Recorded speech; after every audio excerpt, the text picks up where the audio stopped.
Industrial economics definition, nature and scope. सबसे पहले definition समझते हैं क्या है इंडस्ट्रियल इकोनॉमिक्स की। Industrial economics also known as the economics of industry is a branch of economics that studies the structure, behavior and performance of industries firm within a market। मतलब industrial economics of industry एक ऐसी branch है जो industries और firm के structure, behaviour और performance को study करती है।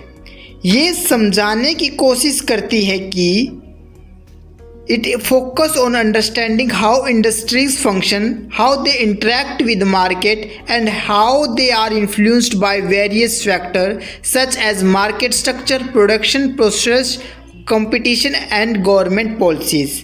ये समझाने की कोशिश करती है कि इंडस्ट्रीज कैसे काम करती है, मार्केट के साथ कैसे इंटरेक्ट करती है और किस तरह से कंपटीशन, गवर्नमेंट पॉलिसी और प्रोडक्शन प्रोसेस इन्हें इफ़ेक्ट करते हैं।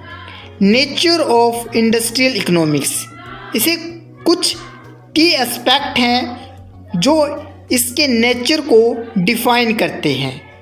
मैक्रो एंड मैक्रो का कम्बिनेशन, माइक्रो और मैक्रो का कम्बिनेशन के बारे में क्या है, ये micro economics firm behaviour, cost, production और macro economics industrial growth, national income, employment दोनों से रिलेटेड है।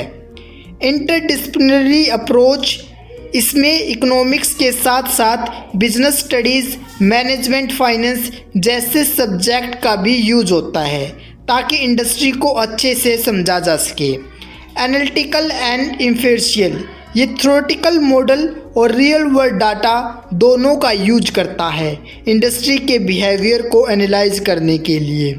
पॉलिसी ओरिएंटेड, फोर्थ पॉइंट, ये गवर्नमेंट पॉलिसीज जैसे एंटी ट्रस्ट लॉ, रेगुलेशन और इंडस्ट्रियल पॉलिसी को भी स्टडी करता है जो कंपटीशन और इफ़िशियंसी को प्रमोट करने के लिए बनाई जाती है। अर्थात नेचर जो इंडस्ट्रियल इकोनॉमिक्स का वो दिखा रहा है कि इंडस्ट्रियल इकोनॉमिक्स कहाँ यूज हो रही है, जो इसके नेचर को दिखा रहा है। Scope of industrial economics, market structure analyse. देखो क्या है कि जो स्कोप इंडस्ट्रियल इकोनॉमिक्स का है वो ब्रॉड है और कवर करता है वेरियस डायमेंशन इंडस्ट्रियल एक्टिविटीज़ के। उनमें से एक है मार्केट स्ट्रक्चर एनालाइज। कैसे?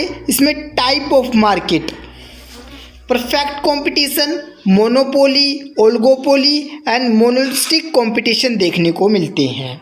इसका इसमें स्टडी किया जाता है। मार्केट पावर और कंपटीशन का analyse of how firm gain and exercise market power and the role of competition in promoting efficiency and innovation. Market power, firm कैसे मार्केट पावर गेन करती है और कंपटीशन, इफिशिएंसी और इनोवेशन को कैसे promote करता है। फर्म बिहेवियर और स्ट्रैटेजीज। सबसे पहले प्राइसिंग स्ट्रैटेजीज। फर्म अपने कॉस्ट, डिमांड और कंपटीशन को देखते हुए प्राइस कैसे सेट करती है।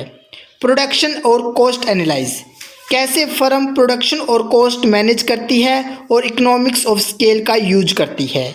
इन्वेस्टमेंट और R&D, टेक्नोलॉजी और रिसर्च एंड डेवलपमेंट का इंडस्ट्रियल ग्रोथ में क्या रोल है। Industrial organisation, vertical and horizontal integration, merger, acquisition और अलायंस का मार्केट पे क्या इम्पैक्ट पड़ता है। सप्लाई चेन मैनेजमेंट, फर्म अपनी सप्लाई चेन को कैसे इफ़िशिएंटली मैनेज करती है।